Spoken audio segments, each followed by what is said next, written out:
Vamos a hablar de impuestos. Es que más del 70% de los españoles piensan que pagamos muchos impuestos.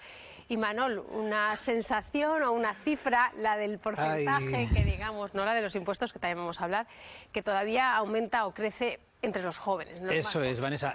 Buenas tardes. Bueno, tema muy complejo el de esta tarde. Va a ser muy difícil seguramente ponernos de acuerdo los tres de esta mesa. Es verdad que ha subido mucho esta corriente antiimpuestos. El 80% casi de los españoles dicen, Vanessa, que en España se paga mucho impuesto y sobre todo cada vez hay más jóvenes. Hemos invitado a Rubén. Rubén es amigo del programa, también experto económico. ¿Qué pasa, Rubén, con los impuestos? Que cada vez se habla más de ellos. Cada vez se debate más sobre ellos. Buenas tardes. Lo primero, felicitaros, aprovechando que estamos en directo, porque abordar un tema como este es muy complejo. Y además es un tema que, como bien decías, es muy difícil llegar a un acuerdo entre todos los que puedan interpretar los impuestos que pagamos en España, pero el principal problema que tenemos posiblemente en España en cuanto al pago de impuestos, que lo podremos ver más adelante, ya no es cuánto se paga, sino cuánto nos queda en la cuenta después de pagar impuestos. España es un país que crece a términos de IPC, sobre todo el subyacente, al mismo ritmo que los países europeos. O sea, cada día hay menos diferencia entre el coste de la vida en España y el coste de la vida en muchos países europeos, pero los salarios no son los mismos. Y entonces, después de quitarnos los impuestos, lo que nos queda para sobrevivir es menos. Como nos queda menos, la sensación de la gente en la calle, incluidos nosotros que somos gente de la calle, pues al final es de que gran parte de mi esfuerzo se va para pagar unos impuestos que no sé hasta qué punto me retornan a proporción de lo que yo estoy gastando en ellos. Claro, de que cada vez prácticamente sea más difícil entender una nómina.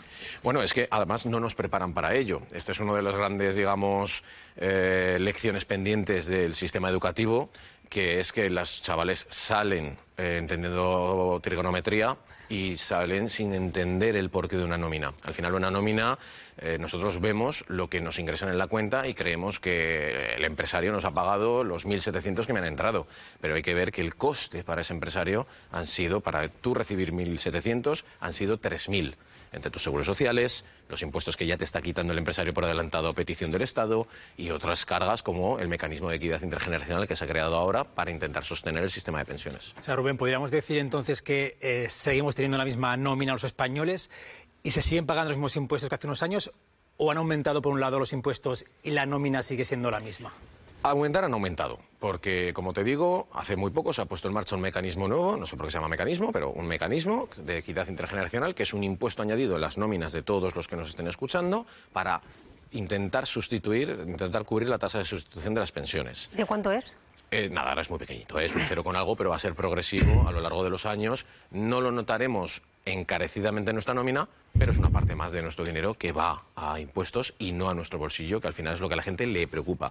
El punto de dolor de las personas es su bolsillo. Si lo tocamos, la gente es normal que no esté contenta. Bueno, Vanessa, vamos a conocer ahora la realidad, los datos.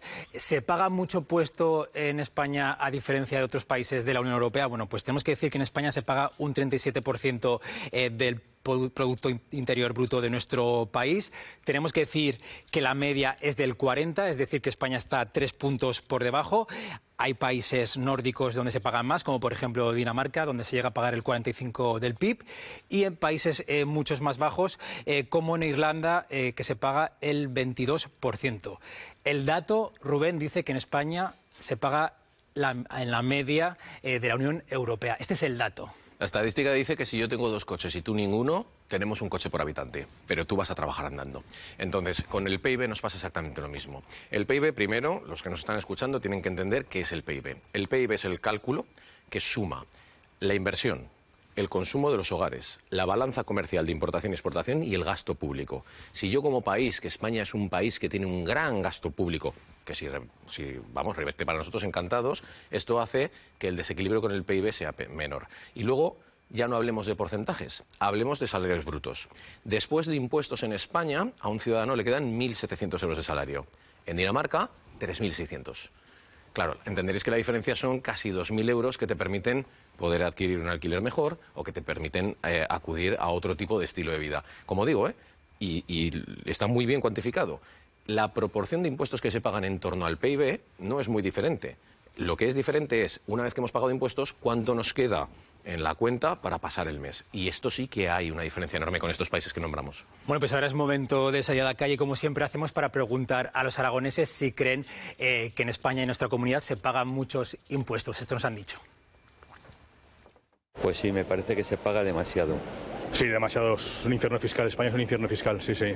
Pues en la compra diaria, en la hostelería, en cualquier elemento de compra que quieres adquirir y tal. Sinceramente ese tema a mí ni me va ni me viene. Yo te voy a ser totalmente sincero y la verdad es que a mí eso no...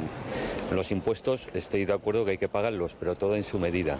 No para que hagan el derroche que están haciendo en muchísimas cosas a costa de los impuestos de los españoles. Es que, a ver, yo me imagino que para los autónomos está fastidiada la cosa, pero si de RPF nos quitan bastante. Ellos, por ejemplo, la educación que hayan recibido, la sanidad que hayan recibido durante toda su vida, la han pagado otras personas y ahora es el momento de hacer su aportación.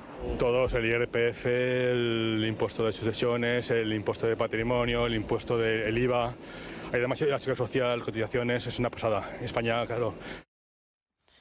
Bueno, pues excepto Rubén, un joven que ha dicho que es muy joven todavía para pensar en impuestos, tenía 18 años, lo tengo que decir. El resto creen que en España se pagan muchos impuestos. Incluso en Aragón tenemos algunos especiales, ¿no, Rubén?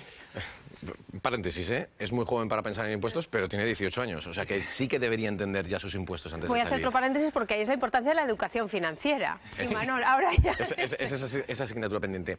Nosotros, los ciudadanos, tenemos tres grandes impuestos, pero principalmente son el IRPF, y el IVA, que pagamos sobre lo que consumimos. Cuando nosotros hacemos nuestra declaración del IRPF y los rendimientos de capital mobiliario, que son el resultado de los ahorros e inversiones. Cuando nosotros hacemos la declaración del IRPF, nuestra declaración de la renta cada año, para que nos hagamos una idea, el 50% pertenecen al Estado español y el otro 50% pertenecen a la comunidad autónoma. Por eso hay comunidades autónomas que se permiten ciertas deducciones que solo aplican allí, como en el País Vasco. Pero más que un impuesto específico o las plusvalías que son municipales, lo que se trata es que el IRPF que pagamos en la declaración de la renta, la mitad es de Aragón y la otra mitad de España. Bueno, ¿y a dónde va todo este dinero que se recauda? Bueno, pues vamos ahora a nombrar algunos de estos destinos de los impuestos. Solo algunos, hay muchos más. Principalmente la recaudación de impuestos va para la protección social. Aquí entrarían jubilaciones, las pensiones, el desempleo. También mucho dinero va destinado a la sanidad. Aquí entrarían los hospitales y los medicamentos. Por supuesto también la educación, colegios, universidades, becas, a infraestructuras y empresas, carreteras, aeropuertos, trenes, por supuesto para mantener las administraciones públicas y las instituciones, y también mucho de dinero se destina pues a cultura, comunicación y deportes y muchas otras cosas más. Rubén, es el momento ahora de nombrar la corriente antiimpuestos. Tenemos que nombrar a los influencers y creadores de contenidos. Ellos son un poco ahora los abanderados de esta corriente antiimpuestos, un mensaje que está calando entre los más jóvenes. ¿Es peligroso este mensaje? ¿Qué pasa con los influencers? Es tremendamente peligroso porque seamos conscientes de que todos tenemos que pagar impuestos y que pagar impuestos es algo bueno. Otra cosa es la percepción que tengamos de si esos impuestos se están utilizando bien o se están utilizando mal. Pero que todos tenemos que pagar una cuota de comunidad para que alguien nos recoja las basuras, esto es necesario. Pues a nivel macro, como país, entre todos tenemos que pagar el funcionamiento del país. Ahora bien, ¿qué les pasa a estos influencers? Los influencers normalmente, a lo mejor me quiero incluir yo, los digamos, trabajos que hacemos al ser digitales nos permite ser nómadas e irnos a otro territorio. Yo podría hacer el trabajo que hago desde el Paseo de Independencia o desde Andorra. La diferencia es que yo aquí pago un dineral de impuestos y en Andorra pagaría un 10%. O en Dubái, donde no existe el IRPF, o sea, tu nómina te llegaría íntegra, y de IVA se paga un 5% contra ese escalado que hay aquí. ¿Qué problema tenemos? Pues que estos influencers que han encontrado en la posibilidad de hacer un negocio digital se van fuera y nos explican desde fuera que viven mucho mejor, pero no se acuerdan que el médico que está trabajando aquí tiene que estar aquí. Por tanto, nos generan esa sensación de que como que nos estamos equivocando por estar aquí. No nos equivoquemos. Hay que pagar impuestos y hay que exigir que se gestionen bien. Bueno, pues vamos a escuchar ahora a un creador de contenido zaragozano, se llama Rafa Guzmán. Esta es su opinión sobre los impuestos. Rafa Guzmán es youtuber y creador de contenidos digitales. Ha llegado a tener más de 300.000 seguidores en todas sus redes. Y es verdad que mis principales fuentes creativas, por decirlo así, eran Instagram y YouTube, en donde en YouTube crecí bastante gracias a un concurso de L'Oréal. Graba vídeos para sus propios canales y también para otras empresas. Y es verdad que YouTube me dio muchas posibilidades y muchas puertas abiertas a hacer otro tipo de actividades. Le lanzamos la pregunta del día: ¿qué opinas del tema de los impuestos? Que tú tienes que pagar, pero porque el país como tal se sustenta por ese sistema. O sea, tú pagas unos impuestos para tú luego recibir a cambio pues seguridad ciudadana, seguridad social, el tema de ayudas, becas, todo este tipo de cosas. A favor, pero con matices. Como joven y emprendedor, no ve equidad entre impuesto y beneficio. Pero ha llegado a nuestras casas el que nos está afectando ya él, pues a lo mejor no llegar a final de mes, poder tener un segundo trabajo como posibilidad para poder afrontar a lo mejor un mes malo. Pero también es cierto que veo que como estamos todos un poco ahogados, por decirlo así, que no os hago, entiendo a lo mejor esa percepción de decir, estoy pagando muchos impuestos por todo lo que estoy ganando para a lo mejor no recibir tanto. Sobre sus compañeros youtubers, piensa que esta corriente antiimpuestos actual tiene que ver más con ideologías concretas. Es que están ganando muchísimo dinero, ya no con YouTube como tal, sino pues con sus productos, servicios X, y ven que todo lo que están generando, mayor parte se va para unos impuestos que a lo mejor ellos, y aquí entra un poco la política de que estén a favor o en contra. Quiero decir, yo ahí ya, pues cada uno tendrá su forma de pensar. ¿Y este mensaje que lanzan estos youtubers que se marchan a Andorra cala entre los jóvenes? Yo creo que sí que ha calado mucho el mensaje anti-impuestos porque además hoy en día hay como muchas corrientes de mucho individualismo y tal y no sé qué, pero tendrían que ser más conscientes. Simplemente se les pone la etiqueta, este es de Andorra, ya está, es lo que se dice, este es de Andorra, lo he dejado de seguir, ya no me interesa. Hay una opinión un poco dividida, mitad y mitad. Dos mundos, el digital y el real, condenados a entenderse, pero que parece que en ciertos temas se alejan cada vez más. Bueno, Rubén, difícil entenderse estos dos mundos. Antes nombraba muchos destinos de nuestros impuestos. La gente joven, los influencers o la gente en general, ¿son conscientes de que todo esto se paga, lo tenemos, servicio, lo limpio que está en las calles, que el tranvía llega a la puerta de nuestra casa, que se puede ver televisiones, por ejemplo, como Aragón Televisión, y mucho más servicios? Una fantástica casa, todo hay que decirlo, pero pueden ser conscientes o no, pero también hay que entender que el 35% de los impuestos que pagamos en España van a cubrir las pensiones. Por tanto, porque además, lo hemos hablado alguna vez, la tasa de sustitución de las pensiones en España es la más alta de Europa. Un alemán cobra de pensión el 50% de su última nómina, un español más de un 80%. Entonces, ¿qué pasa? Que al final los jóvenes automáticamente ya saben que un 65% del dinero que están pagando en impuestos ya no lo van a ver porque va a pensiones. Y de una forma generosa podrían decir, bueno, va a las pensiones de mi abuela. Pero es que no estamos en un primer mundo generoso, estamos en un primer mundo bastante egoísta. Esto si nos ponemos más emocionales, ¿eh? Si nos ponemos técnicos, como os digo, el gasto ordinario de un Estado es tan alto que al final, pues lo que hablamos, por muchos impuestos que pagues, como ya das por hecho, tus padres y los míos conocieron como los pueblos que no tenían escuela, gracias a sus impuestos se creaban escuelas. Nuestros hijos están viendo que esas escuelas se cierran, o sea que ven que cada día pagan más impuestos, pero que los servicios parece ser que van a menos. ¿Por qué? Porque gran parte de esos impuestos se están destinando a fines que ellos no ven tangibles, como las pensiones, el estándar de sanidad. Cada día tenemos más población en este país, hay que cubrir un básico de sanidad. Cada día tenemos más población, hay que cubrir más escuelas en lugares más concentrados como las ciudades. Entonces, la molestia te podría decir que es justificada, pero claro, no, lo estamos viendo con los influencers, y donde yo me incluyo, ¿eh? Normalmente aquí hay pocos porqués. Si rascamos tenemos la realidad, pero no nos molestamos en eso. Nos quedamos con el titular, con el clickbait, con la llamada a la acción y el punto de dolor. Las pensiones quizás las dejamos también para otro día porque es más amplio el tema. La pregunta es, ¿va a haber la tendencia a más impuestos todavía? Os voy a poner un ejemplo muy rápido y lo vais a entender. En esta casa en la que vivimos, con nuestras nóminas ingresamos 3.000 euros y los gastos fijos de la casa son 4.000. ¿Creéis que vamos a tener que trabajar más horas o bajar el gasto? España cada año tiene un déficit. Déficit es la diferencia entre ingresos y gastos de 30.000 millones. O reducimos el gasto público, como las pensiones, o la sanidad, que no queremos, o la educación, que no queremos, o otros gastos, o aumentamos los impuestos para recaudar más. Vamos a hablar ahora con otra parte también implicada aquí, es la de los autónomos. Ayer justamente unos 300 autónomos salían a la calle en Zaragoza convocados por la Plataforma por la Dignidad de los Autónomos 30N para protestar por su situación y por sus condiciones laborales. Uno de los puntos de protesta fue su sistema fiscal. Saludamos ya a Sandra Sanz, autónoma y propietaria de 3 cafeterías, panaderías en Zaragoza. Muy buenas tardes. Hola, buenas tardes. Sandra, llevas 14 años como autónoma. Ayer denunciabais vuestro sistema fiscal. ¿Cuál es ahora mismo vuestra situación? Bueno, estoy totalmente de acuerdo con lo que dice Rubén. Es verdad que impuestos sí, pero en su justa medida. Que paguemos impuestos entre todos bien también, pero a lo mejor el problema que tenemos aquí, los autónomos nos sentimos asfixiados, yo creo que es por un exceso de impuestos, porque hay un exceso de gastos. Así lo entiendo yo. Esto lo explica muy bien Rubén con la economía doméstica, ¿no? Al final, ingresos y gastos, o sea, aquí hay algo que no está funcionando bien. Tenemos demasiados gastos y efectivamente hay que recaudar. ¿De quién recaudamos? Pues de quien podemos, de quien no se queja. Sandra, si te parece, vamos a recordar los impuestos que tienen que pagar los autónomos en España. Son 3 principalmente. El IRPF, que se paga sobre lo que ganáis. Hay tramos ahí del 19 al 47. También el IVA, suele ser del 21% sobre lo que recaudáis. Y la cuota de autónomos a la Seguridad Social, que suele ser según ingresos. Para una nómina o para una facturación, por ejemplo, de una tienda de unos 3.000 euros, de IVA se reducirían 483 euros, de IRPF 414 y la cuota de Seguridad Social 310. De una factura de unos 3.000 euros se quedaría aproximadamente en unos 1.800 euros.